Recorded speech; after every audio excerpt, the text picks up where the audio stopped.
Sir मेरा आपसे सवाल ये है कि जनरेशन गैप ख़ानदान को किस तरह मुतासर करता है? देखिए, जनरेशन गैप अगर हम ख़ानदान के पर्सपेक्टिव में देखते हैं तो हमें देखना होगा कि उस ख़ानदान में जनरेशन्स कितनी हैं।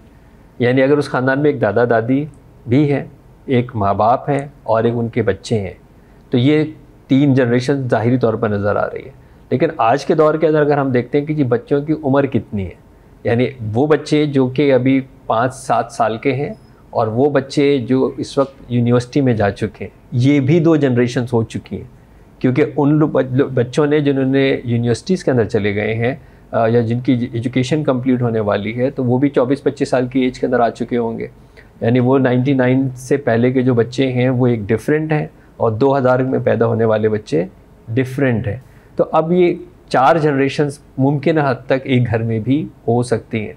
तो जब हम इन 4 जनरेशन्स की बात करेंगे तो चारों की तालीम डिफरेंट होगी, चारों की बाहर की इन्वायरमेंट डिफरेंट होगी और उनके अपने ख़यालात, उनके इक़दार, उनका वैल्यू सिस्टम, उनका बिलीफ सिस्टम, उनका तर्ज़ अमल, उनकी सोच, उनके यकीन सब अलग अलग होंगे।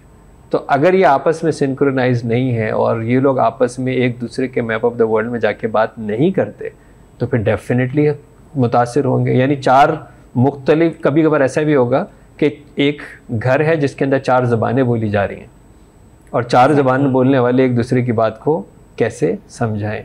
तो ये हर उस लेवल के ऊपर मुतासिर कर सकता है कि अगर एक जनरेशन की बात दूसरी जनरेशन को समझ में नहीं आ रही या वो दूसरी नीचे वाली जो जनरेशन है वो ऊपर वाले को अपनी बात समझा नहीं पा रही।